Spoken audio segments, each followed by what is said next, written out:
All right, so today we're going to decode the secret language of Tudor royal portraits. Now, these weren't just paintings. They were sophisticated pieces of propaganda, every single one meticulously designed to project this image of absolute, divinely given power in what was, let's be honest, a pretty fragile and new nation.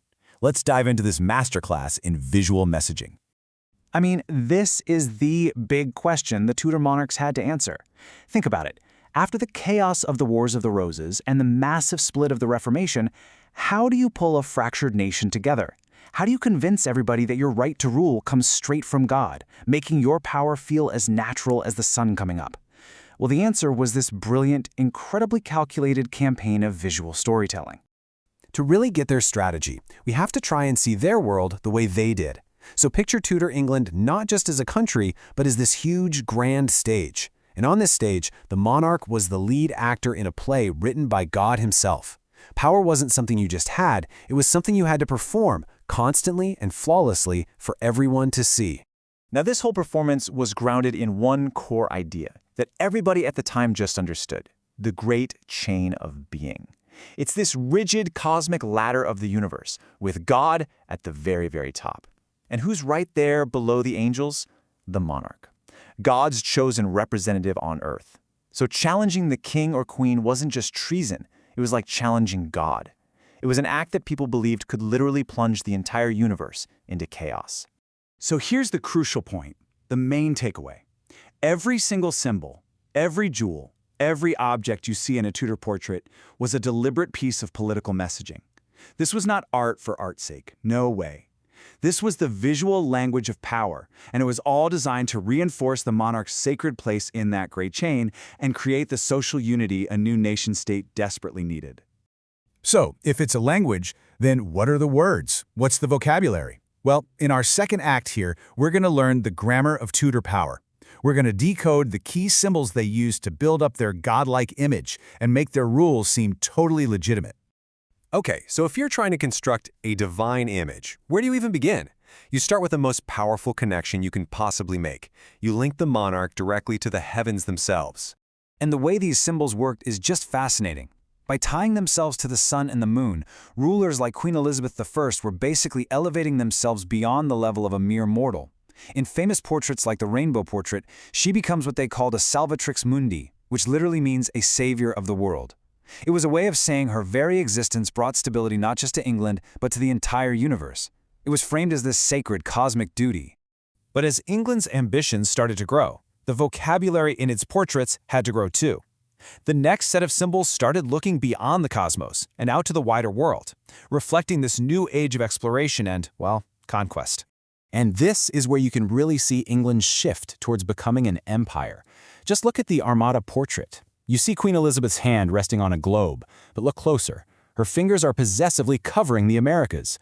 All of a sudden, maps and globes aren't just scientific tools anymore. They're claims of ownership. They're weapons of imperialism. The message was crystal clear. England is a global power, and it has a divine right to expand its reach. But, projecting this kind of power took more than just symbols. The way they were all presented, that was just as important. It required a very specific kind of artistic performance, a theatrality that was designed to just dazzle you and control how you saw things. And the popular art style of the day, Mannerism, was absolutely perfect for this. See, unlike the natural, balanced vibe of the High Renaissance, Mannerism loved artifice. It loved self-conscious theatricality.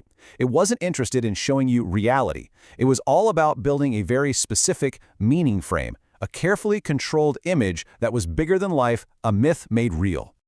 One of the most important roles the monarch had to play using this theatrical style was the role of an eternal, unchanging ruler, basically a god, immune to the decay of time.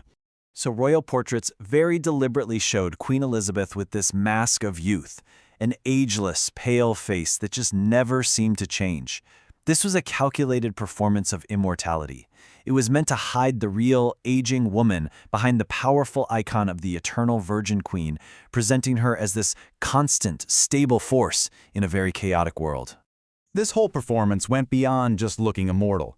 The monarch's personal virtue had to be performed too, to symbolize the integrity of the whole nation. And for this, they pulled out one of the most unusual symbols in the entire Tudor playbook, the sieve. Now, this was such a clever bit of Mannerist artifice. It's a deep-cut reference to a classical story about a Roman Vestal virgin who proved her purity by carrying water in a sieve without spilling a single drop. So for Queen Elizabeth, holding a sieve became this powerful symbol of her own virginity, which in turn symbolized the untouchable, protected borders of her kingdom. Her personal virtue was the nation's strength. Okay, let's get to our final set of symbols. These are the ones that communicated total control over every single aspect of life, both here on Earth and up in the heavens. You have to remember, after the English Reformation ripped the country away from the Catholic Church, the monarch now held both the sword of justice, representing worldly power, and the Holy Book, representing spiritual power. As the supreme head of the Church, the ruler was the final word on everything. They were shown as the very anchor holding the entire universe together. So we've seen the glorious performance of power, the incredibly intricate construction of a divine image. But for our final act, we're going to pull back the curtain and reveal the immense, hidden cost of actually wearing that crown. Because for all of its cosmic grandeur and spectacle, this was still a role being played by a human being. And the psychological weight of that performance, of having to be more than human every single day, was just immense. And here you can see the two realities, side by side. The public saw this image of infinite, divine power, but the private reality for the monarch was one of heavy, crushing isolation.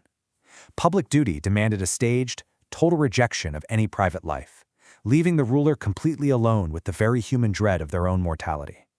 This brings us to a really stark realization from that time.